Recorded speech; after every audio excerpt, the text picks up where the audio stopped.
Dans une école où le pouvoir impose le silence, un garçon héritier souffre en silence, ignoré même par ceux qui devraient le protéger. Mais une jeune fille humble, guidée par les valeurs héritées de son grand-père, se lève et change le cours d'une injustice. Son geste résonne avec une telle force qu'il transforme une école, une entreprise et un père qui retrouve son fils. Avant de commencer, rejoignez notre famille sur la chaîne. Abonnez-vous maintenant, laissez un pouce bleu, il soutient énormément notre travail, et écrivez dans les commentaires depuis quelle ville vous nous regardez. J'adore savoir jusqu'où nos histoires voyagent. Le soleil matinal de Paris perçait les vitres du lycée Saint-Benoît comme des lames de lumière, révélant chaque grain de poussière qui dansait dans l'air conditionné toujours glacial. Pour les élèves qui arrivaient en voiture de luxe, avec des uniformes impeccables et des sacs à dos qui coûtaient au plus qu'un SMIC, ce n'était qu'un jeudi ordinaire. Mais pour Gabriel, Henri Leclerc, âgé de 11 ans, chaque matin représentait un champ de bataille silencieux où il devait survivre jusqu'à la fin de la journée. Gabriel arpentait les couloirs de marbre comme un fantôme. Ses cheveux châtains toujours bien coiffés ne parvenaient pas à cacher son regard perdu. Ses yeux couleur de miel qui semblaient porter le poids d'un monde bien trop grand pour ses petites épaules. Ses mains, délicates comme celles de sa défunte mère, tremblaient subtilement tandis qu'il serrait les livres contre sa poitrine. Ce n'était pas de la peur, pas exactement. C'était une légère condition neurologique, presque imperceptible, pour qui n'y prêtait pas attention, mais qui devenait criante dans les moments de tension, ou lorsque ses camarades décidaient de transformer ces différences en un motif de divertissement cruel. Le nom de famille Leclerc portait le poids de milliards. Son père, Henri Leclerc, était le propriétaire de l'une des plus grandes entreprises de BTP du pays, responsable de la construction de gratte-ciel qui redessinait la silhouette parisienne. Mais toute cette richesse, tout ce pouvoir, semblait s'évaporer lorsque Gabriel devait affronter les regards moqueurs de ses camarades dans la cour de récréation. L'argent achetait tout, sauf l'acceptation sincère d'enfants qui, même à 11 ans, avaient déjà appris à détecter les vulnérabilités et à les transformer en armes. Ce matin-là, alors que Gabriel se dirigeait vers son cours de mathématiques, son regard croisa brièvement celui d'une fille qui marchait quelques mètres devant lui. Marianne Moreau avait le même âge que lui, mais elle affichait une posture complètement différente. Il n'y avait aucune soumission dans ses mouvements. Ses cheveux noirs étaient attachés en une simple queue de cheval, sans les barrettes coûteuses que les autres filles arboraient.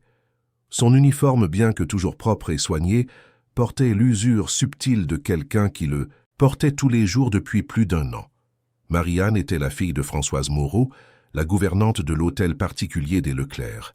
Une cruelle ironie du destin faisait que la fille qui nettoyait la maison, où Gabriel pleurait seul tous les soirs, était la même qui assistait à ses humiliations quotidiennes à l'école. Mais contrairement à lui, Marianne ne courbait pas l'échine devant les regards méprisants.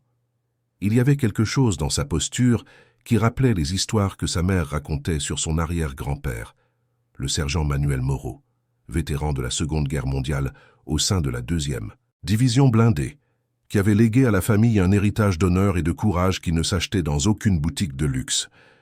Le premier cours se déroula comme d'habitude. Gabriel était assis au 3e rang, essayant de se rendre invisible pendant que la professeure expliquait des équations que son esprit brillant absorbait sans difficulté. Ses notes toujours excellentes étaient une autre raison pour laquelle ses camarades le voyaient comme différent, bizarre, quelqu'un qui ne correspondait pas aux standards de popularité qui dominaient ses couloirs. Peu à peu, Gabriel avait appris à cacher son intelligence, à feindre de ne pas comprendre les matières aussi facilement, dans une tentative désespérée de ne pas se démarquer davantage. Pendant la pause, alors que la plupart des élèves se rassemblaient en groupes bien définis dans la cour, Gabriel avait l'habitude de se réfugier à la bibliothèque. C'était un endroit silencieux où il pouvait se perdre parmi les livres et prétendre être trop occupé pour être dérangé. Mais ce jour-là, la bibliothécaire était partie plus tôt, et la porte était fermée à clé. Il resta là, immobile, à regarder la vie sur la porte, sentant l'étreinte familière dans sa poitrine qui précédait les moments les plus difficiles de la journée. C'est alors qu'il entendit une voix familière résonner dans le couloir. « Regardez qui est là, les gars, le trembleur est perdu sans sa bibliothèque. » Gabriel n'eut même pas besoin de se retourner pour savoir que c'était Rodolphe de Valois-Beaumont, fils d'une famille traditionnelle parisienne dont le patriarche contrôlait l'une des plus grandes banques privées du pays. Rodolphe avait 12 ans, mais il parlait et agissait comme s'il était le maître du monde. Ses cheveux blonds toujours impeccables et son sourire narquois étaient le prélude de moments que Gabriel aurait préféré oublier. « Laisse-le tranquille, Rodolphe. » La voix vint d'une direction inattendue. Gabriel se retourna et vit Marie-Anne debout à quelques mètres de là, avec une expression sereine mais ferme sur le visage. Rodolphe éclata de rire, un son qui résonna dans les couloirs vides. « Regardez-moi ça, les gars. La fille de la bonne veut jouer les héroïnes. » À côté de lui, ses deux acolytes habituels, Bruno et Philippe, fils de famille tout aussi influentes, rirent comme si c'était la blague la plus drôle qu'ils aient jamais entendue.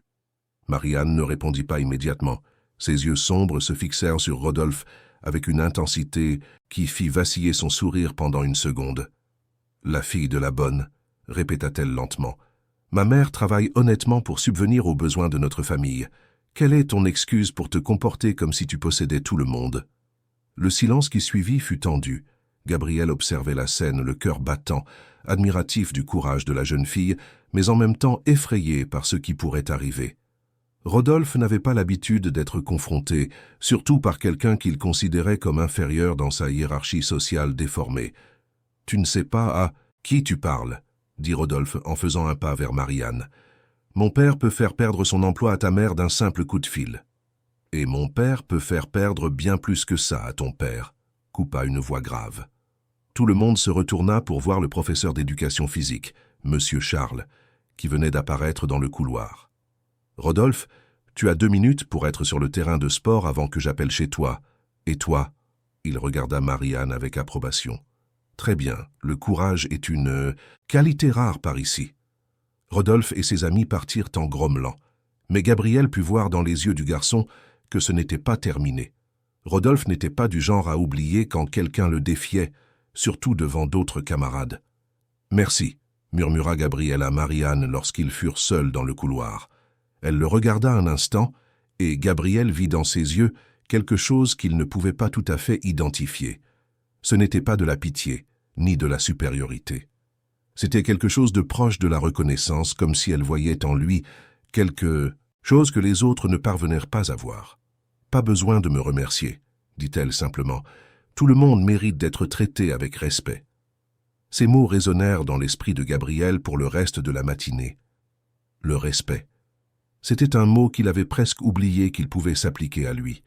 À la maison, son père était toujours trop occupé pour vraiment le voir. À l'école, il était traité comme une curiosité étrange ou une cible facile.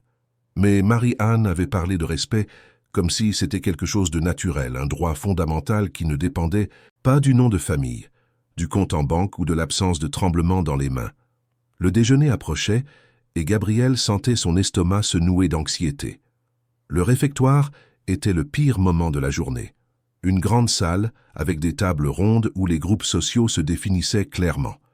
Les tables des populaires, des sportifs, des intellos qui au moins savaient les uns les autres. Et puis il y avait Gabriel, qui avait l'habitude de s'asseoir seul à une table au fond, essayant de manger rapidement pour pouvoir partir avant que quelqu'un ne décide de transformer son repas en divertissement. Françoise Moreau, la mère de Marie-Anne, se trouvait à ce moment-là dans l'hôtel particulier des Leclerc, à une dizaine de kilomètres de là, à préparer le déjeuner que M. Leclerc ne venait pas toujours manger. Elle ne savait pas que sa fille était sur le point de prendre une décision qui changerait non seulement sa propre vie, mais aussi la vie de la famille, pour laquelle elle travaillait depuis plus de 5 ans. Françoise était une femme de 42 ans, aux cheveux noirs qui commençaient à montrer quelques fils gris et aux mains calleuses par le travail. Elle avait élevé Marie-Anne seule depuis que son mari était mort dans un accident de travail quand la petite n'avait que 6 ans. L'emploi chez les Leclerc avait été une bénédiction déguisée. Le salaire était bon, la maison était grande mais vide, et M. Leclerc, bien que distant, l'avait toujours traitée, elle et sa fille, avec courtoisie. Mais Françoise avait remarqué, au fil des ans, que le jeune Gabriel se renfermait de plus en plus. Elle le voyait, quand il rentrait de l'école les yeux rouges, quand il restait des heures enfermé dans sa chambre, quand il se parlait à lui-même, devant le portrait de sa mère qui décorait son bureau. Elle essayait parfois de lui parler, de lui offrir un goûter spécial ou de lui poser des questions sur ses études, mais Gabriel répondait toujours poliment que tout allait bien, avec ce sourire triste qui brisait le cœur de quiconque y prêtait attention. Ce que Françoise n'imaginait pas, c'est qu'à ce moment précis, dans le réfectoire du lycée Saint-Benoît, sa fille Marianne observait Gabriel s'asseoir seul à sa table habituelle, avec un sandwich qu'il parvenait à peine à tenir à cause du tremblement de ses mains. La jeune fille vit Rodolphe se lever de sa table, accompagné de Bruno et Philippe, et commencer à marcher vers le fond du réfectoire avec ce sourire qui ne promettait rien de bon. Marianne sentit quelque chose bouger dans sa poitrine. C'était la même sensation que sa mère décrivait en racontant les histoires de l'arrière-grand-père Manuel, qui avait affronté des situations bien plus dangereuses qu'un réfectoire scolaire, mais toujours avec la même conviction que certaines batailles devaient simplement être menées, quelles qu'en soient les conséquences. « Gabriel, Gabriel !» appela Rodolphe, assez fort pour que d'autres tables entendent. « Tu trembles encore. C'est la peur ou c'est ta petite maladie bizarre ?» Gabriel baissa la tête, essayant de se faire encore plus petit. Ses mains tremblèrent plus fort, lui faisant lâcher son sandwich par terre. Le réfectoire, qui quelques secondes auparavant était rempli de conversations animées, commença à devenir silencieux. C'était comme si tout le monde savait que quelque chose allait se passer et personne ne voulait manquer le spectacle. « Ramasse ta nourriture, le trembleur », dit Bruno en poussant légèrement l'épaule de Gabriel. « Ou il va falloir que la fille de ta bonne nettoie tes dégâts aussi ?» C'est lorsque la référence à sa mère fut faite que quelque chose changea dans l'air. Marianne, qui jusqu'alors observait tout avec une indignation croissante, sentit qu'une ligne avait été franchie. Lentement, elle se leva de sa table. Ce qui se passa dans les minutes qui suivirent resterait dans la mémoire de toutes les personnes présentes, comme le moment où la structure de pouvoir de cette école commença à s'effondrer. Et tout commença avec une fille de 11 ans, qui décida que certaines choses ne pouvaient tout simplement pas être tolérées, quel qu'en soit le prix à payer. Marianne traversa le réfectoire avec la posture droite que sa mère lui avait toujours appris à garder. Chaque pas était mesuré, délibéré, portant avec lui tout le poids des histoires de courage qu'elle avait entendues toute sa vie.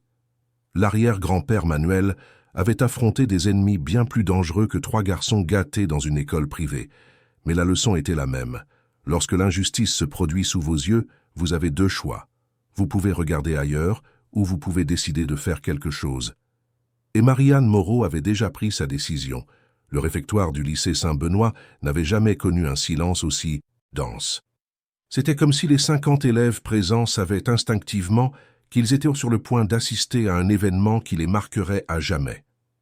Marianne continua de marcher entre les tables, ses pas résonnant sur le sol en marbre poli, jusqu'à s'arrêter à moins de 2 mètres de l'endroit où Gabriel restait courbé sur les restes de son sandwich par terre. « Rodolphe », dit-elle, et sa voix trancha l'air comme une lame acérée. Il n'y avait pas de colère dans son ton, pas de désespoir. Il y avait seulement une fermeté qui fit cesser de rire le garçon blond et le regarder avec incrédulité. « Encore toi ?» Rodolphe leva les yeux au ciel, mais Marianne put percevoir qu'il était moins confiant maintenant, entouré de témoins et loin de la protection des professeurs. « Tu n'as pas retenu la leçon dans le couloir ? Retourne à ta table avant de te retrouver dans de plus gros ennuis. » Marianne se pencha calmement et commença à ramasser les affaires de Gabriel par terre. La trousse bleu marine, avec ses stylos bien rangés, le cahier de mathématiques aux pages froissées, où il avait tenté de cacher les tremblements de sa main en écrivant, le sandwich qui était maintenant en miettes. Chacun de ses mouvements était délibéré, respectueux, comme si elle manipulait des objets précieux. « Qu'est-ce que tu fais ?» demanda Bruno en s'avançant. « Laisse-le ramasser ses propres affaires. Il doit apprendre à ne pas être aussi maladroit. »« Il n'est pas maladroit, » répondit Marianne en se relevant avec les affaires de Gabriel dans les mains. « Il a une condition médicale, et même s'il n'en avait pas, personne ne mérite d'être traité comme ça. » Philippe éclata de rire, un son forcé qui trahissait la nervosité croissante du groupe. « Une condition médicale ? C'est comme ça qu'on appelle les chichis maintenant ?» C'est alors que Gabriel fit quelque chose qui surprit tout le monde, y compris lui-même.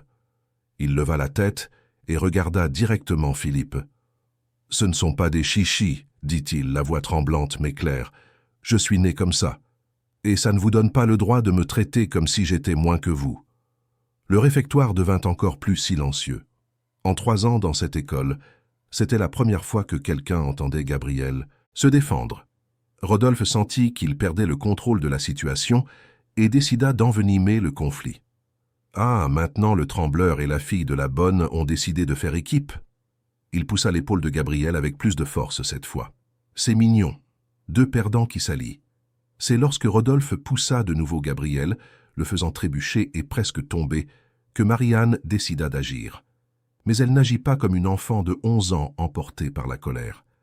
Elle agit comme quelqu'un qui avait passé des années à entendre parler de discipline, de contrôle et de l'importance de ne jamais utiliser une force inutile. Dans un mouvement fluide, qui semblait répété mais qui était pur instinct, Marie-Anne se plaça entre Rodolphe et Gabriel. Quand Rodolphe tenta de la pousser sur le côté, elle esquiva simplement son corps, le faisant perdre l'équilibre et trébucher sous sa propre force incontrôlée.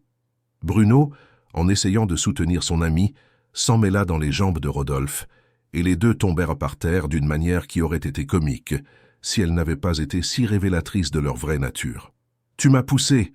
cria Rodolphe en se relevant l'uniforme sale et l'orgueil blessé. « Je vais dire au directeur que tu as commencé une bagarre. »« Je n'ai poussé personne, » dit Marie-Anne calmement. « Je ne me suis juste pas écarté quand tu as essayé de me pousser. » Mais la différence entre la vérité et la version que Rodolphe raconterait n'aurait pas eu beaucoup d'importance sans un détail crucial.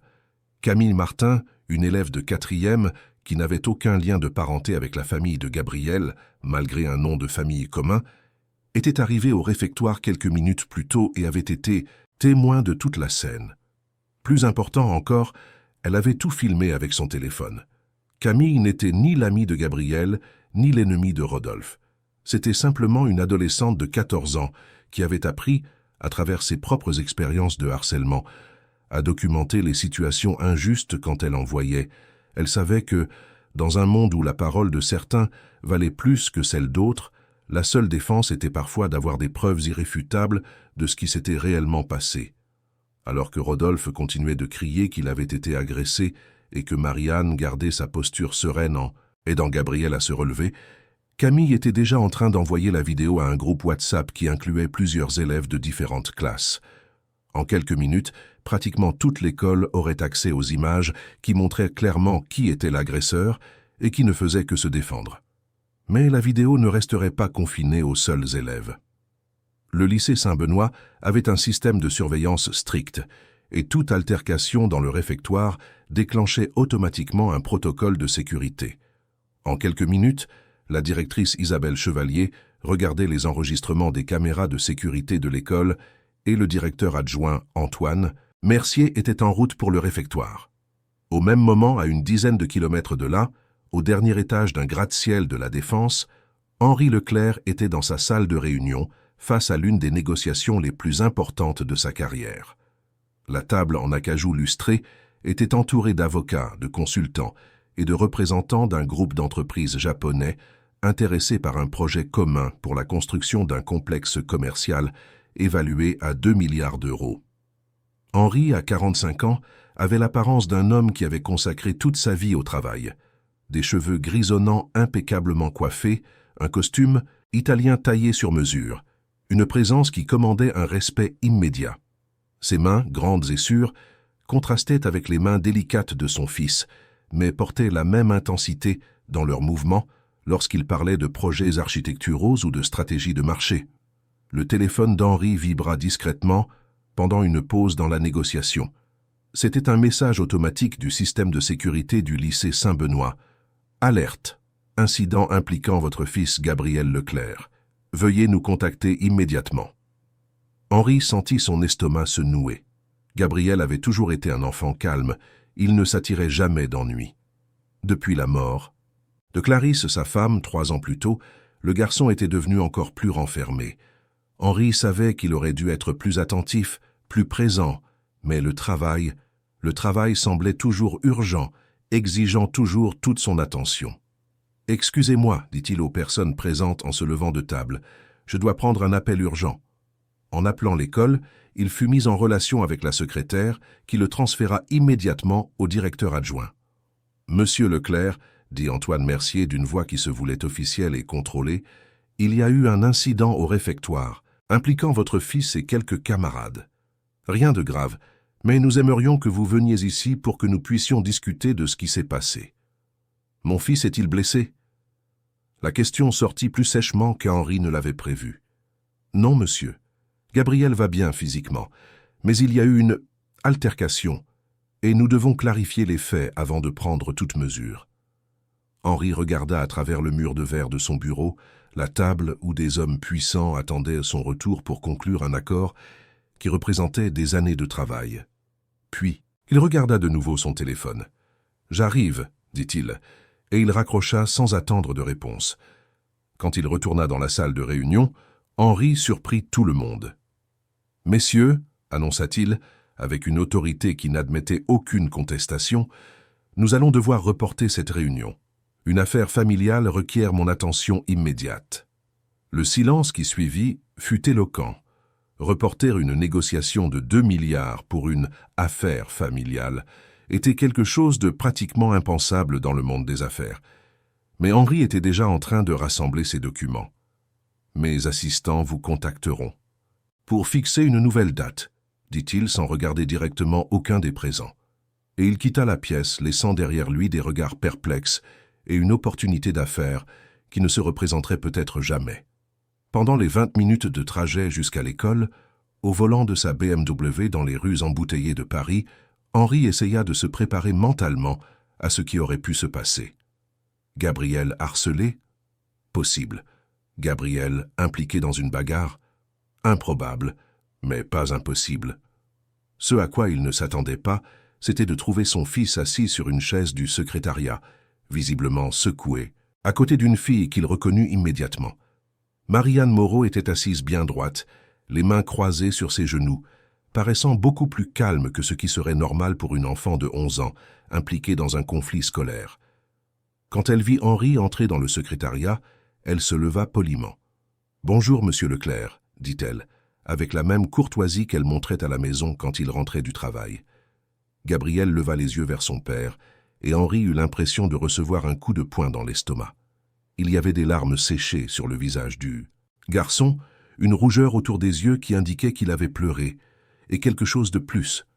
Quelque chose qu'Henri mit un moment à identifier complètement, mais qui le frappa comme un éclair quand il le reconnut. C'était de la honte. Son fils avait honte. Pas de la situation, pas de ce qui s'était passé, mais honte que son père le voie dans cet état, dans cette vulnérabilité qu'il essayait de cacher depuis si longtemps. « Gabriel », dit Henri en s'agenouillant devant la chaise pour être à la hauteur des yeux de son fils. « Ça va, quelqu'un?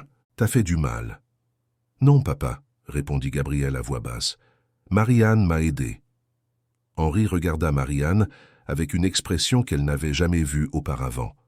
Ce n'était pas le regard distant de l'homme qui saluait poliment sa mère tous les jours. C'était le regard d'un père qui venait de réaliser qu'il avait manqué quelque chose de fondamental dans la vie de son fils. « Monsieur Leclerc », la voix du directeur adjoint interrompit le moment. « Pouvons-nous parler dans mon bureau ?» Le bureau du directeur adjoint était petit et formel, décoré de diplômes et de photographies de remise de diplômes, qui témoignaient de décennies de traditions éducatives. Antoine Mercier était un homme d'une 50aine d'années, chauve, avec la posture rigide de quelqu'un qui avait passé toute sa vie dans des environnements académiques. À côté de lui se tenait Maurice de Valois-Beaumont, le père de Rodolphe, un homme grand et imposant qui dégageait le genre d'autorité qui vient de générations de privilèges et de pouvoirs. « Monsieur Leclerc, » commença le directeur adjoint, « il y a eu un incident au réfectoire aujourd'hui. Votre fils et la fille de votre employé ont été impliqués dans une altercation avec quelques camarades. » « Altercation ?» Henri répéta le mot lentement. « Quel genre d'altercation ?» Maurice s'avança. « Mon fils Rodolphe a été agressé par cette fille. Il ne faisait que plaisanter avec ses camarades quand elle s'en est prise à lui sans raison apparente. » Henri regarda Marianne, qui restait calme malgré l'accusation. « C'est vrai ?»« Non, monsieur, » répondit-elle clairement. « Rodolphe et ses amis harcelèrent Gabriel. Je me suis juste interposé quand Rodolphe a de nouveau essayé de pousser Gabriel. Je n'ai agressé personne. La parole de cette fille contre celle de mon fils? Maurice rit avec dédain. Monsieur Mercier, je crois que la situation est assez claire. La fille doit être suspendue immédiatement, et je suggère que Monsieur Leclerc reconsidère le genre d'influence qu'il autorise dans sa maison. C'est alors que Gabriel trouva un courage qu'il ne savait même pas posséder. « Il ment », dit-il en se levant de sa chaise. « C'est Rodolphe qui m'a poussé en premier. Marie-Anne a seulement essayé de m'aider. » Maurice regarda Gabriel avec le genre de mépris qu'il réservait aux personnes qu'il considérait comme insignifiantes. « Mon garçon, tu es clairement confus par le traumatisme de la situation. Il est naturel que ta perception des faits soit altérée. »« Il n'est pas confus, » dit Henri, et il y avait quelque chose dans sa voix qui capta l'attention de tout le monde dans la pièce.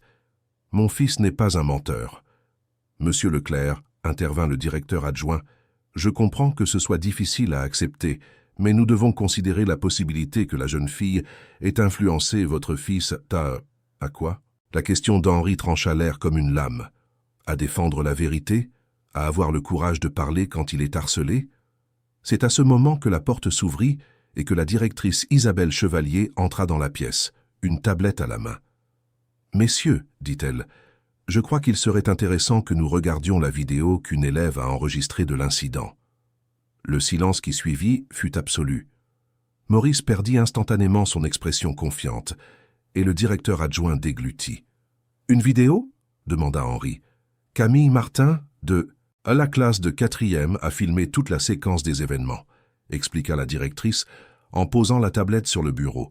« Les images sont assez éclairantes. » Pendant les 3 minutes qui suivirent, la pièce regarda en silence l'enregistrement qui montrait clairement Rodolphe harcelant Gabriel, Marie-Anne intervenant avec des mots, Rodolphe escaladant l'agressivité, et enfin la séquence où il tenta de pousser à la fois Gabriel et Marie-Anne, ce qui entraîna sa propre chute par déséquilibre et manque de contrôle. Quand la vidéo se termina, Henri se tourna lentement vers Maurice. « Votre fils, dit-il, d'une voix qui portait tout le poids de son indignation contenue, harcelait un enfant atteint d'une condition médicale. Et vous êtes venu ici accuser la seule personne qui a eu le courage de le défendre. » Maurice tenta de retrouver son sang-froid. « Monsieur Leclerc, nous pouvons certainement trouver un arrangement. Nos fils fréquentent la même école depuis des années. »« Non, » l'interrompit Henri. « Il n'y a aucun arrangement possible ici. Votre fils est un harceleur.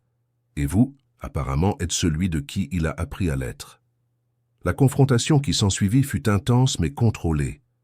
Henri, habitué aux négociations de plusieurs milliards et aux conflits d'entreprise, démantela chaque tentative de Maurice de minimiser le comportement de son fils. Il exigea que Rodolphe soit suspendu, qu'il y ait de réelles conséquences et que l'école mette en place des mesures pour protéger tous les élèves du harcèlement. Plus important encore, il se tourna vers Marie-Anne. « Tu as sauvé mon fils aujourd'hui, » dit-il, et il y avait une émotion sincère dans sa voix qu'elle n'avait jamais vue auparavant. Pas seulement physiquement, mais quelque chose de plus important que ça. « J'ai juste fait ce qui était juste, monsieur Leclerc, » répondit-elle simplement. « Oui, » dit Henri, et pour la première fois depuis des années, il sourit d'un sourire sincère. « Exactement, tu as fait ce qui était juste. » Lorsqu'ils quittèrent l'école cet après-midi-là, Gabriel marcha aux côtés de son père d'une manière différente. Il y avait encore beaucoup à dire, beaucoup à réparer dans les années de distance qui s'étaient accumulées entre eux. Mais pour la première fois depuis la mort de sa mère, Gabriel se sentit vu, protégé, valorisé. Et Marie-Anne, en observant le père et le fils discuter en attendant l'arrivée du chauffeur d'Henri, sut que quelque chose avait définitivement changé ce jour-là. Pas seulement dans la vie de Gabriel, mais dans la dynamique de toute cette école, et peut-être même dans la vie d'un homme puissant qui venait de redécouvrir ce qui comptait vraiment. La vidéo de la courageuse défense de Marie-Anne circulait déjà parmi les élèves. Et tandis que Rodolphe faisait face à sa suspension et à la honte de voir sa vraie nature exposée, un nouveau récit commençait à se former dans les couloirs du lycée Saint-Benoît. Un récit où le courage comptait plus que le nom de famille, où le caractère valait plus que le compte en banque, et où une fille de 11 ans avait prouvé que parfois, les personnes les plus improbables sont celles qui changent le monde qui nous entoure. Les jours qui suivirent l'incident au réfectoire apportèrent un changement presque imperceptible mais profond dans l'atmosphère du lycée Saint-Benoît. C'était comme si quelqu'un avait légèrement ajusté la fréquence d'une radio, et soudain, les voix qui étaient auparavant étouffées commençaient à être entendues plus clairement. Rodolphe de Valois-Beaumont n'était pas revenu à l'école depuis sa suspension, et son absence créa un vide de pouvoir que personne ne semblait pressé de combler. Gabriel arpenta les couloirs le lundi suivant avec une étrange sensation de liberté. Ses mains tremblaient encore. Elles trembleraient toujours. Mais maintenant, il portait ses livres d'une manière différente. Non plus pressé contre sa poitrine comme un bouclier protecteur, mais normalement le long de son corps, comme n'importe quel autre élève. C'était un petit geste, presque imperceptible, mais qui représentait une transformation monumentale dans sa posture face au monde. Marianne était assise au pupitre, à côté du sien en cours d'histoire, un changement qui s'était produit naturellement lorsque la professeure avait réorganisé les places après les vacances scolaires. Il n'y avait rien d'extraordinaire à cela, si ce n'est que pour la première fois en 3 ans, Gabriel n'était pas assis seul. La révolution industrielle a entraîné des transformations profondes pour la société européenne du XIXe siècle, expliquait Madame Fournier, une femme d'âge mûr aux cheveux grisonnants et à la passion sincère pour l'enseignement qui transparaissait dans chaque mot. Mais les changements les plus significatifs ne se sont pas seulement produits dans les usines ou les villes. Ils se sont produits dans la manière dont les gens ont commencé à se voir et à voir les autres. Gabriel prenait des notes avec soin, essayant de contrôler son tremblement pour que son écriture reste lisible. Certaines lignes étaient tremblantes, d'autres plus fermes, mais il ne s'arrêta pas d'écrire, ni n'essaya de cacher son cahier comme il le faisait auparavant. Marianne, remarquant sa concentration, lui chuchotait occasionnellement un mot quand elle voyait qu'il n'avait pas réussi à noter une partie de l'explication. Les changements sociaux les plus durables, poursuivit la professeure, viennent rarement de décrets ou de lois. Ils viennent de gens ordinaires qui décident d'agir différemment de ce qu'ils ont toujours fait. Un ouvrier qui refuse d'accepter des conditions indignes. Une femme qui exige une éducation pour ses filles. Un enfant qui décide de défendre un camarade. Ces derniers mots semblèrent résonner directement pour les 2 élèves. Marianne et Gabriel échangèrent un regard rapide, un de ces moments de reconnaissance mutuelle qui marquent le début des amitiés véritables. Pendant la pause, quelque chose d'inédit se produisit. Au lieu de se diriger vers la bibliothèque ou d'essayer de se cacher dans un coin isolé, Gabriel accompagna Marianne dans la cour. Elle s'assit sous un arbre où elle avait l'habitude de se retrouver avec 2 autres camarades, Anne-Olivier et Jean-Pierre Martin, qui étaient également enfants d'employés de l'école ou de familles de classe moyenne. « Gabriel, dit Anne-Olivier avec un sourire sincère, comment fais-tu pour si bien comprendre les maths ? J'ai vu ta copie sur le bureau de la prof quand elle corrigeait. Tu as tout bon. » C'était la première fois depuis des années que quelqu'un parlait de ses notes comme de quelque chose de positif, et non comme un motif de moquerie. Gabriel sentit son visage chauffer, mais pas de honte. C'était de la fierté, une sensation qu'il avait presque oublié qu'il pouvait ressentir. « J'aime les chiffres, dit-il simplement. Ils ont un sens. Il y a toujours une logique. Contrairement aux gens, commenta Jean-Pierre, avec un sourire ironique mais sans méchanceté. Les gens parfois n'ont aucun sens. Parfois si, dit Marianne en regardant directement Gabriel. Parfois les gens font exactement ce que l'on attend d'eux, si on prête attention à leur caractère, pas à leur apparence. La conversation se poursuivit naturellement, passant des sujets de l'école au projet pour le week-end, aux livres qu'il lisait. Gabriel découvrit qu'il aimait entendre les opinions des autres, et plus surprenant encore, qu'il semblait intéressé à écouter les siennes. Ce n'était pas un miracle instantané, ni une transformation magique de sa personnalité. C'était simplement ce qui arrive quand quelqu'un se permet d'être vu et accepté pour ce qu'il est vraiment. Pendant ce temps, dans l'hôtel particulier des Leclerc à Neuilly-sur-Seine, Henri vivait ses propres changements. Pour la première fois depuis des années, il était rentré à la maison avant 19 heures. Françoise était dans la cuisine en train de préparer le dîner quand elle entendit le bruit de la clé dans la serrure principale. « Bonsoir, monsieur Leclerc », le salua-t-elle en s'essuyant les mains sur son tablier. « Le dîner sera prêt dans une 20aine de minutes. »« Françoise, dit Henri en s'arrêtant à l'entrée de la cuisine. « Pouvons-nous parler ?» Elle le regarda avec une expression légèrement inquiète. En 5 ans de travail dans cette maison, il n'avait jamais demandé à parler. Leurs interactions étaient toujours cordiales, mais fonctionnelles, limitées aux questions pratiques sur la maison ou le travail. « Bien sûr, monsieur Leclerc, il s'est passé quelque chose. » Henri s'assit à la table de la cuisine, ce qu'il n'avait jamais fait non plus. Françoise hésita un instant avant de s'asseoir sur la chaise d'en face, gardant une posture respectueuse, mais attentive. « Je voulais parler de ce qui s'est passé à l'école, » commença-t-il, à propos de Marie-Anne. Françoise sentit son cœur s'accélérer. Elle avait passé les derniers jours à s'inquiéter des conséquences possibles de l'incident, se demandant si son emploi était en danger, si elle et sa fille devraient chercher un autre endroit où vivre. « Monsieur Leclerc, si Marie-Anne a fait quelque chose de mal, je peux... » « Non, » l'interrompit doucement Henri. « Elle n'a rien fait de mal. Elle a fait quelque chose d'extraordinaire. Et j'ai besoin de comprendre comment une enfant de 11 ans a appris à avoir un courage que beaucoup d'adultes ne développent jamais. » Françoise se détendit légèrement, mais elle était encore confuse quant à la direction que prenait cette conversation. « Marie-Anne a toujours été une fille déterminée, » dit-elle prudemment. « Depuis toute petite, elle n'aime pas voir les injustices. »« D'où cela vient-il » demanda Henri. « Cette force qu'elle a, cette certitude de ce qui est bien et mal ?» Françoise sourit pour la première fois de la conversation. « Je pense que ça vient de mon grand-père, le père de ma mère. Elle a grandi en écoutant ces histoires. » « Quel genre d'histoire ?»« Sergent Manuel Moreau. Il a servi pendant la Seconde Guerre mondiale. Il a combattu avec la 2e division blindée du général Leclerc. Il disait toujours que peu importe la taille du combat, ce qui compte, c'est la taille de votre conviction. » Henri resta silencieux, un moment traitant l'information. « Est-il encore en vie ?»« Non, monsieur. Il est mort quand Marie-Anne avait 7 ans, mais elle garde ses médailles comme un trésor. Elle a toujours dit que quand elle serait grande, elle voudrait faire quelque chose qui rendrait son arrière-grand-père fier. Les médailles sont ici, dans la maison ? Oui, monsieur, dans la chambre que nous partageons à l'arrière. Marie-Anne a une petite boîte où elle garde ses décorations et quelques photographies. » Henri hésita avant de poser la question suivante. « Pensez-vous qu'elle me les montrerait ?»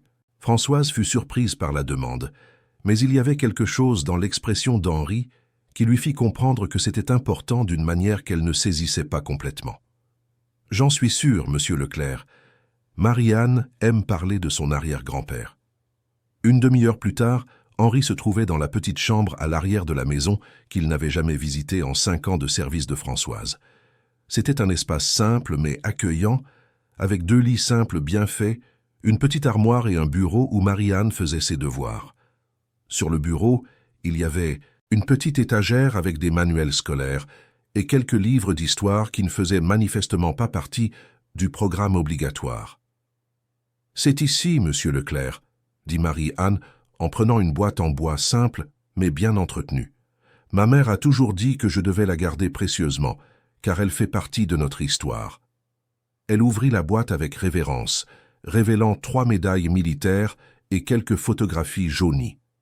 La première médaille était la Croix de guerre 1939-1945, décernée aux combattants ayant fait preuve d'une bravoure exceptionnelle au combat. La deuxième était la médaille militaire. La troisième était une Silver Star américaine, décernée personnellement par un général américain pour un acte d'héroïsme qui avait sauvé la vie de soldats américains blessés sous le feu ennemi. « Il a sauvé des gens », dit Marie-Anne avec une fierté évidente dans la voix. « Même quand c'était dangereux, même quand il aurait pu mourir. Ma mère m'a toujours raconté qu'il disait que peu importe si vous êtes riche ou pauvre, français ou américain, ce qui compte, c'est de faire ce qui est juste quand il faut le faire. » Henri regarda les photographies. L'une montrait un jeune soldat en uniforme militaire, avec le même regard déterminé qu'il reconnaissait chez sa petite fille. Une autre montrait Manuel, plus âgé, fier en uniforme de cérémonie, entouré de sa famille. La dernière était une photo délavée de lui avec d'autres vétérans, tous avec des expressions qui parlèrent d'expériences qui avaient façonné non seulement leur vie, mais aussi leur caractère. « Il semble avoir été un homme remarquable, » dit Henri en rendant les photographies avec soin. « Il l'était, » répondit Marie-Anne, Ma mère dit toujours qu'il ne s'est pas battu pour des médailles. Il s'est battu pour des valeurs. Et que ces valeurs ne meurent pas avec la personne. Elles se transmettent si quelqu'un se soucie de les porter. Henri regarda les médailles pendant un long moment. C'était l'histoire d'un homme qui avait tout risqué pour des principes, qui avait traversé des continents pour se battre pour la liberté et la dignité humaine. Et voici sa petite fille, une enfant de 11 ans, qui avait appliqué ces mêmes principes pour défendre un camarade d'école. « Marie-Anne, dit-il enfin, puis-je te demander quelque chose ?»« Bien sûr, monsieur Leclerc. Quand tu as vu Gabriel se faire harceler au réfectoire, as-tu eu peur ?» Elle réfléchit attentivement avant de répondre. « Oui, j'ai eu peur, mais ma mère m'a toujours appris que le courage, ce n'est pas de ne pas avoir peur. Le courage, c'est de faire ce qui est juste, même quand on a peur. » Henri sentit quelque chose bouger profondément en lui. C'était une sensation qu'il n'avait pas éprouvée depuis des années, depuis avant la mort de Clarisse, depuis qu'il s'était complètement perdu dans le travail comme moyen d'échapper à la douleur. C'était de l'admiration sincère et profonde pour cet enfant qui avait appris des leçons sur le caractère que beaucoup d'adultes ne comprenaient jamais. « Merci de m'avoir montré ça, » dit-il en se levant, « de m'avoir parlé de ton arrière-grand-père. » Quand Henri quitta la chambre et retourna dans la partie principale de la maison, il emportait avec lui plus qu'une simple connaissance de l'histoire de la famille Moreau. Il emportait des questions sur sa propre vie, sur l'héritage qu'il était en train de construire, sur le genre d'homme qu'il voulait être. Gabriel rentra de l'école peu de temps après, et pour la première fois depuis des mois, Henri l'attendait. Dans le salon. « Comment s'est passée ta journée à l'école ?» demanda-t-il, et il y avait une attention sincère dans la question que Gabriel n'avait pas entendue depuis longtemps. « C'était bien, » répondit Gabriel, pas encore habitué à l'idée que quelqu'un veuille vraiment savoir comment s'était passée sa journée. « J'ai déjeuné avec Marie-Anne et ses amis. Comment t'es-tu senti ?» Gabriel hésita. Il n'avait pas l'habitude de parler de ses sentiments, surtout avec son père. Mais il y avait quelque chose de différent dans le ton de la voix d'Henri, quelque chose qui l'encourageait à être honnête. C'était bizarre au début, admit-il, mais il ne se souciait pas que mes mains tremblent. Il voulait juste parler de choses normales. Quel genre de choses? Des livres, des films. Jean-Pierre construit un projet de science sur l'astronomie. Anne apprend la guitare. Marie-Anne veut étudier le droit quand elle sera grande, pour défendre les gens qui ne peuvent pas se défendre seuls. Henri sourit. On dirait qu'elle a déjà commencé. Gabriel rit, un son qu'Henri n'avait pas entendu depuis si longtemps qu'il avait presque oublié à quel point c'était bon à entendre. « Papa, » dit Gabriel soudain plus sérieux, « pourquoi as-tu annulé cette réunion importante pour venir à l'école ?» La question prit Henri au dépourvu. Il s'était posé la même question plusieurs fois ces derniers jours, sans pouvoir formuler complètement la réponse. « Parce que, » dit-il finalement, « j'ai réalisé qu'il y avait des choses plus importantes que l'argent, et que j'avais oublié ça depuis trop longtemps. » Cette nuit-là, après que Gabriel se soit couché, Henri resta longtemps sur le balcon de sa maison, regardant les lumières de la ville qui s'étendait jusqu'à l'horizon. Il pensa à Manuel Moreau, un homme qui n'avait probablement jamais possédé une fraction de la richesse qu'il avait accumulée, mais qui avait laissé un héritage de valeurs qui continuait de façonner des vies des décennies après sa mort. Il pensa à Gabriel, qui commençait enfin à trouver sa place dans le monde, non pas malgré ses différences, mais en étant accepté exactement tel qu'il était. Il pensa à Marie-Anne, une enfant de 11 ans qui avait fait preuve d'une force de caractère qui faisait honte à beaucoup d'adultes. Et il pensa à lui-même, à l'homme qu'il était devenu, et à l'homme qu'il aimerait être. Pour la première fois depuis des années, Henri commença à entrevoir la possibilité qu'il ne soit peut-être pas trop tard pour des changements profonds, peut-être qu'il n'était pas trop tard pour honorer la mémoire de Clarisse, en construisant non seulement de la richesse, mais quelque chose de plus durable. Peut-être qu'il n'était pas trop tard pour découvrir quel genre d'héritage valait vraiment la peine d'être laissé derrière soi. À l'école, les changements se poursuivaient, subtils mais constants. La vidéo de la courageuse défense de Marie-Anne avait circulé non seulement parmi les élèves, mais était parvenue aux oreilles de certains professeurs qui commencèrent à prêter plus d'attention aux dynamiques de pouvoir entre les élèves. La culture du silence face au harcèlement commençait à s'effriter, remplacée par une atmosphère où d'autres élèves se sentaient encouragés à parler lorsqu'ils étaient témoins d'injustice. Rodolphe n'était toujours pas revenu, et des rumeurs indiquaient que ses parents envisageaient de le transférer dans une autre école.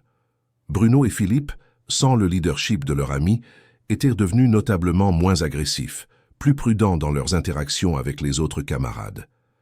Gabriel et Marie-Anne marchaient désormais ensemble dans les couloirs, non pas comme une déclaration ou un acte de rébellion, mais simplement comme deux jeunes qui avaient retrouvé l'un en l'autre une amitié basée sur le respect mutuel et des valeurs partagées. Et dans un hôtel particulier de Neuilly-sur-Seine, un homme puissant commençait à se demander non pas ce qu'il avait construit, mais comment il l'avait construit, et s'il était encore temps de transformer la réussite commerciale en quelque chose de plus grand, quelque chose qui rendrait une fille de 11 ans et le fantôme d'un vétéran de guerre fier. Les graines de la transformation avaient été plantées. Ce n'était plus qu'une question de temps avant qu'elles ne poussent et ne s'épanouissent en quelque chose qui changerait non seulement des vies individuelles, mais la définition même de ce que signifiait laisser un héritage véritablement précieux. 3 semaines après l'incident au réfectoire, Henri Leclerc convoqua une réunion extraordinaire du conseil d'administration de son entreprise. La salle de réunion du 34e étage était remplie des principaux dirigeants, conseillers et investisseurs de BTP Leclerc, tous curieux de l'urgence avec laquelle ils avaient été appelés. Henri convoquait rarement des réunions sans un ordre du jour détaillé envoyé à l'avance, et jamais avec cette expression contemplative qu'il portait maintenant sur son visage. « Mesdames et messieurs », commença-t-il en marchant vers le mur de verre qui offrait une vue panoramique sur Paris, « aujourd'hui, je veux parler d'héritage. » Les personnes présentes échangèrent des regards. Henri Leclerc était connu pour être direct et objectif dans ses présentations, axé sur les chiffres, les projections et les résultats. Parler d'héritage ne faisait pas partie de son vocabulaire d'entreprise habituel. « Pendant 17 ans, poursuivit-il, nous avons bâti l'une des plus grandes entreprises du secteur de la construction du pays. Nous avons érigé des gratte-ciel, des complexes commerciaux, des résidences qui ont redéfini la silhouette de nos villes. Nous avons généré des milliards de revenus et créé des milliers d'emplois. » Il marqua une pause, regardant chaque personne à la table. « Mais je veux vous demander, quel genre de monde construisons-nous au-delà du béton et de l'acier? Quel genre de société aidons-nous à former? Quelles valeurs promouvons-nous par nos actions et nos décisions ?» Le docteur Fernando Chevalier, président du Conseil depuis plus d'une décennie, s'avança. « Henri, notre responsabilité sociale a toujours été exemplaire. Nous suivons toutes les normes environnementales, nous maintenons d'excellentes conditions de travail, nous contribuons de manière significative aux impôts. » « Ce n'est pas suffisant, » l'interrompit Henri, mais sans brusquerie. Il y avait quelque chose de différent dans sa voix, une conviction qui venait d'un endroit plus profond que l'ambition commerciale. La conformité n'est pas le caractère. Suivre les lois n'est pas avoir des principes. Et le profit ne peut pas être le seul objectif d'une entreprise qui veut laisser un héritage véritablement positif. Mariana Ribeiro, la directrice financière, leva la main. « Que proposez-vous exactement ?» Henri retourna à la table et ouvrit un dossier qu'il avait apporté. « Je propose une transformation fondamentale de notre mode de fonctionnement, la création d'un comité d'éthique indépendant avec le pouvoir de mettre son veto à tout projet de l'entreprise qui violerait des valeurs morales ou sociales de base même s'il est rentable. » Le silence qui suivit fut éloquent. Plusieurs personnes à la table semblaient traiter les implications d'une proposition aussi radicale. « Ce comité, » poursuivit Henri, « ne répondra pas à la direction ou aux actionnaires. Il ne répondra qu'à sa propre conscience et à un ensemble de principes que nous définirons ensemble basés sur l'honneur, l'intégrité et la responsabilité sociale. » « Et qui présidera ce comité ?» demanda le docteur Fernando, avec un scepticisme évident. « Françoise Moreau, » répondit Henri, calmement. Le murmure qui traversa la pièce fut immédiat. Françoise était connue de certains comme la gouvernante d'Henri, mais personne ne s'attendait à ce qu'elle soit mentionnée dans une réunion du conseil d'administration. « Henri, » dit Mariana prudemment, « je n'ai rien contre Madame Moreau, mais elle n'a pas d'expérience en affaires ni de formation académique en gestion. Elle a quelque chose de plus précieux que des diplômes en administration, » l'interrompit Henri. « Elle a du caractère, une intégrité absolue, et elle a été éduquée par une famille qui comprend la véritable signification des valeurs. » Il prit un deuxième dossier et l'ouvrit, révélant des copies des photographies et des informations sur le sergent Manuel Moreau. Le grand-père de Françoise a été décoré pour son héroïsme pendant la Seconde Guerre mondiale. Il a risqué sa propre vie pour sauver des soldats blessés sous le feu ennemi. Il a transmis ses valeurs à sa famille, et ces valeurs ont façonné une femme qui a élevé une fille capable d'affronter les injustices, sans hésiter. Henri commença à raconter l'histoire de ce qui s'était passé à l'école, omettant les détails personnels sur Gabrielle, mais soulignant le courage de Marianne et les principes qui l'avaient motivée. Une enfant de 11 ans, dit-il, a fait preuve de plus de leadership éthique en 5 minutes que de nombreuses entreprises en des décennies d'activité. Et elle a appris cela de sa mère, qui l'a appris de son grand-père, qui a prouvé ses valeurs sur de vrais champs de bataille. Le docteur Fernando se pencha en avant. Et quel serait exactement le pouvoir de ce comité?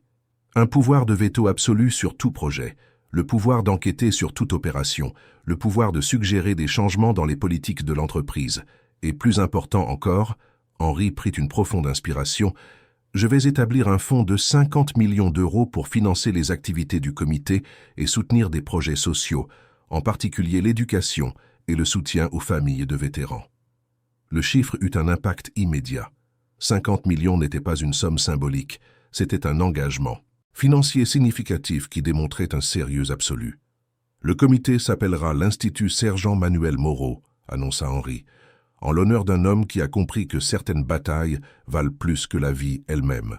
Au cours des 2 heures qui suivirent, il y eut des débats intenses, des questions sur la viabilité économique, des inquiétudes sur les réactions des investisseurs et des clients. Mais Henri avait une réponse à chaque objection, une conviction qui venait d'un endroit que ses collègues ne parvenaient pas à identifier complètement. À la fin, lorsque le vote fut appelé, le résultat fut unanime en faveur. Non pas parce que tout le monde était complètement convaincu de la viabilité de la proposition, mais parce qu'il reconnaissait qu'Henri Leclerc avait fondamentalement changé et que parier contre sa vision n'avait jamais été une stratégie intelligente. Pendant ce temps, au lycée Saint-Benoît, Gabrielle et Marianne vivaient leur propre transformation. Leur amitié s'était solidifiée d'une manière qui les surprenait tous les deux. Gabrielle avait découvert qu'il avait des opinions intéressantes sur de nombreux sujets, et que d'autres personnes aimaient les entendre. Marianne avait découvert qu'avoir un ami si intelligent et gentil rendait les journées à l'école beaucoup plus intéressantes. « Gabrielle, dit-elle pendant la pause, alors qu'ils faisaient un devoir de science ensemble sous l'arbre qui était devenu le lieu de rendez-vous habituel du groupe, as-tu déjà pensé à ce que tu veux faire quand tu seras grand ?» Gabrielle réfléchit attentivement à la question. Il y a quelques semaines à peine, ses projets d'avenir étaient vagues et sombres. Survivre à l'école, ne pas décevoir son père d'une manière ou d'une autre, peut-être travailler dans l'entreprise familiale, s'il parvenait à ne pas devenir un désastre social complet. « Je pense que je veux être ingénieur », dit-il, se surprenant de la certitude dans sa propre voix. « Mais pas comme mon père, je veux construire des choses qui aident les gens. Des hôpitaux, des écoles, des maisons pour les familles qui en ont besoin. » « C'est magnifique, » dit Anne-Olivier, qui peignait un diagramme du système solaire. « Vous voulez tous les deux aider les gens. Marianne avec le droit, toi avec l'ingénierie. »« Et toi ?» demanda Jean-Pierre. « Qu'est-ce que tu veux faire ?»« Je veux être professeur, » répondit Anne. « Comme Madame Fournier, je veux enseigner aux enfants le monde et comment ils peuvent le rendre meilleur. »« Et toi, Jean-Pierre ?» demanda Marianne. « Astronaute, » dit-il en riant. « Ou si ça ne marche pas, peut-être scientifique. Je veux découvrir de nouvelles choses sur l'univers. » C'était une conversation simple entre enfants, mais il y avait quelque chose de puissant dans la manière dont ils parlaient de l'avenir.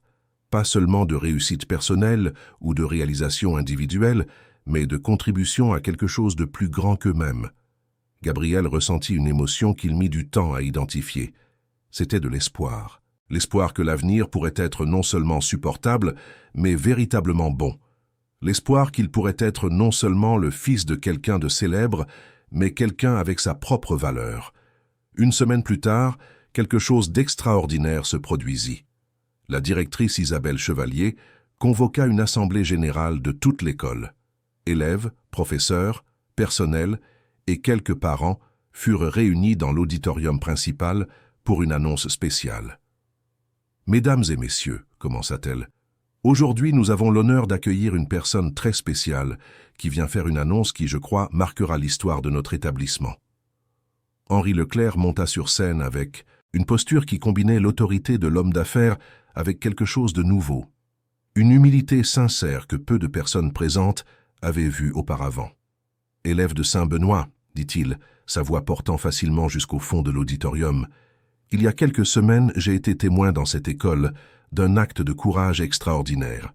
Une élève a fait face à une injustice, alors que tous les autres, y compris les adultes, sont restés silencieux. » Gabriel sentit son visage chauffer en réalisant que plusieurs personnes regardaient dans sa direction. Marie-Anne garda sa posture droite, mais se sentit également mal, à l'aise avec cette attention. « Cet acte m'a fait réfléchir au type de société que nous construisons et aux valeurs que nous transmettons à la prochaine génération, » poursuivit Henri. « Et il m'a inspiré à prendre une décision qui va bien au-delà de cette école. » Il expliqua la création de l'Institut Sergent Manuel Moreau, le comité d'éthique, l'engagement de son entreprise à opérer sur la base de principes allant au-delà du profit.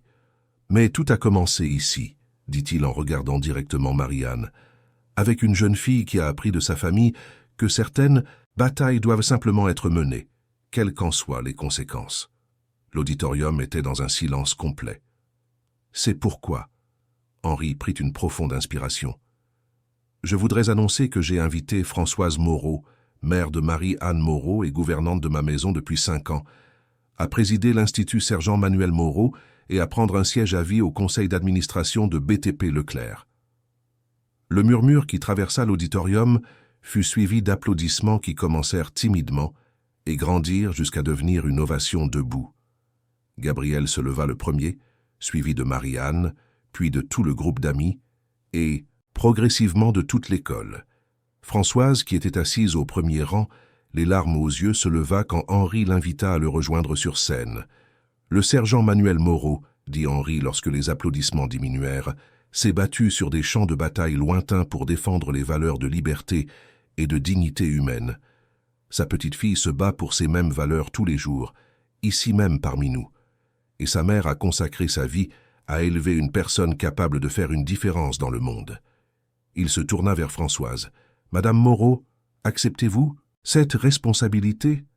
Acceptez-vous d'aider à transformer non seulement une entreprise, mais peut-être la manière dont les affaires peuvent être menées dans ce pays? » Françoise regarda sa fille dans le public, Gabriel qui souriait avec une fierté sincère. Une école entière qui applaudissait non seulement une décision d'entreprise, mais la reconnaissance que le caractère valait plus que toute autre qualification. « J'accepte, » dit-elle simplement. « Au nom de mon grand-père, de ma famille, et de tous les enfants qui méritent de grandir dans un monde où faire ce qui est juste est toujours le choix valorisé. » L'ovation qui suivit dura 5 minutes complètes. Au cours des mois qui suivirent, les transformations furent profondes et durables. L'Institut Sergent Manuel Moreau mit son veto à 3 projets de BTP Leclerc qui étaient rentables mais éthiquement discutables. Il approuva et finança la construction de 2 écoles dans des communautés défavorisées et d'un centre de réadaptation pour les vétérans. Gabriel s'épanouit d'une manière que personne, pas même lui, n'aurait pu imaginer. Ses mains tremblaient encore, elles trembleraient toujours. Mais maintenant, il utilisait cette différence pour expliquer à ses camarades que nous avons tous des caractéristiques uniques qui peuvent être des forces plutôt que des faiblesses. Il devint tuteur volontaire en mathématiques pour les élèves plus jeunes, découvrant que l'enseignement était quelque chose qui le rendait vraiment heureux. Marie-Anne devint une leader naturelle à l'école, non pas par la popularité ou l'influence sociale, mais par le respect qu'elle avait gagné en défendant toujours ce qui était juste. D'autres élèves commencèrent à suivre son exemple, créant une culture où le harcèlement était confronté au lieu d'être ignoré. Henri se transforma en le genre de père qu'il avait toujours voulu être, mais n'avait jamais su comment. Il se mit à dîner avec Gabriel, tous les soirs, à l'aider avec ses devoirs, à écouter vraiment quand son fils parlait de ses journées, de ses rêves, de ses peurs. La maison qui était autrefois un musée silencieux devint un foyer où les rires et les conversations remplacèrent le vide émotionnel. Françoise découvrit qu'elle avait un talent naturel pour le leadership éthique. Ses décisions à l'Institut étaient toujours bien fondées. ses enquêtes méticuleuses mais justes, ses recommandations pratiques mais fondées sur des principes. En 6 mois, d'autres entreprises commencèrent à la consulter sur la mise en place de comités d'éthique similaires. L'amitié entre Gabriel et Marie-Anne s'approfondit d'une manière qui transcendait les différences sociales ou économiques. Ils étudiaient ensemble, partageaient leurs rêves d'avenir, se soutenaient mutuellement à travers les défis typiques de l'adolescence. Plus important encore, ils construisirent une relation basée sur le respect mutuel et des valeurs partagées qui serviraient de base solide pour toute leur vie. Au premier anniversaire de l'incident au réfectoire, le lycée Saint-Benoît créa le prix Marie-Anne Moreau du courage civique, décerné chaque année à l'élève ayant fait preuve d'une intégrité exceptionnelle en défendant d'autres camarades. Le premier lauréat fut un garçon de 6e qui avait protégé une camarade malentendante de « commentaires cruels ». Henri, observant la cérémonie de remise des prix, pensa à la façon dont une seule décision de se soucier vraiment du bien-être de son fils avait déclenché des transformations qu'il n'aurait jamais pu imaginer. Gabriel n'était plus un enfant hanté par la solitude et l'insécurité, mais un jeune homme confiant qui utilisait ses différences comme des ponts pour se connecter avec d'autres qui se sentaient également à l'écart. Marie-Anne n'était plus seulement la fille invisible de la gouvernante, mais une jeune leader respectée par ses camarades et les adultes pour la cohérence entre ses valeurs et ses actions. Et lui-même n'était plus un homme qui confondait succès financier et épanouissement personnel, mais quelqu'un qui avait découvert que le véritable héritage se construit à travers les relations, les principes et le courage de faire des différences positives dans le monde. Cette nuit-là, alors que Gabriel faisait ses devoirs et que Marie-Anne était dans la cuisine en train d'aider sa mère à préparer le dîner, Henri se retrouva de nouveau sur le balcon, regardant les lumières de la ville. Mais cette fois, au lieu de voir seulement une métropole anonyme, il voyait un lieu plein de possibilités pour construire quelque chose de meilleur. Il pensa au sergent Manuel Moreau, un homme qu'il n'avait jamais connu, mais qui avait façonné sa vie de manière profonde à travers l'héritage de valeurs qu'il avait laissé à sa famille. Il pensa au courage extraordinaire d'une fille de 11 ans qui avait changé non seulement la vie de son fils, mais la trajectoire de toute une entreprise. Et il pensa à l'avenir, non seulement en termes de croissance économique ou d'expansion commerciale, mais en termes du type de monde dont Gabriel et Marie-Anne hériteraient, et s'il pourrait être fier du rôle qu'il avait joué dans sa construction. Les lumières de la ville brillaient comme des étoiles terrestres, chacune représentant des vies, des rêves, des possibilités de transformation. Et Henri sut que, pour la première fois depuis des années, il était vraiment en paix non seulement avec ce qu'il avait accompli, mais avec celui qu'il était devenu. Ce qui avait commencé comme un acte de cruauté dans un réfectoire scolaire s'était terminé comme un manifeste de bonté, de courage et de transformation. Une fille s'était levée quand tout le monde était assis. Et d'un geste silencieux, elle avait changé non seulement la vie d'un garçon, mais la structure de pouvoir d'une école, d'une entreprise, et d'un homme qui avait appris que les plus grands héritages sont ceux construits avec le cœur. Chers auditeurs, nous espérons que le voyage de Gabriel, Marie-Anne et de leur famille a profondément touché votre cœur. Si cette histoire a éveillé des émotions, si vous avez reconnu en un personnage un peu de vos propres luttes ou rêves, ne laissez pas cette expérience passer inaperçue. Laissez un pouce bleu pour que nous puissions continuer à vous apporter des histoires qui révèlent la force transformatrice du courage et de la bonté. Abonnez-vous à la chaîne car chaque jour nous préparons des récits comme celui-ci qui explorent ce qu'il y a de plus profond et de plus vrai dans l'âme humaine. Et dans les commentaires, dites-nous quel moment vous a le plus marqué, quel personnage a le plus touché votre cœur, ou peut-être partagez une histoire de courage que vous avez vous-même vécue ou dont vous avez été témoin. Chaque histoire racontée est une graine d'inspiration plantée dans le monde. Nous vous attendons pour le prochain épisode où nous plongerons à nouveau ensemble dans les profondeurs de l'expérience humaine, découvrant qu'en chacun de nous existe la capacité de transformer non seulement nos propres vies, mais la vie de tous ceux qui nous entourent.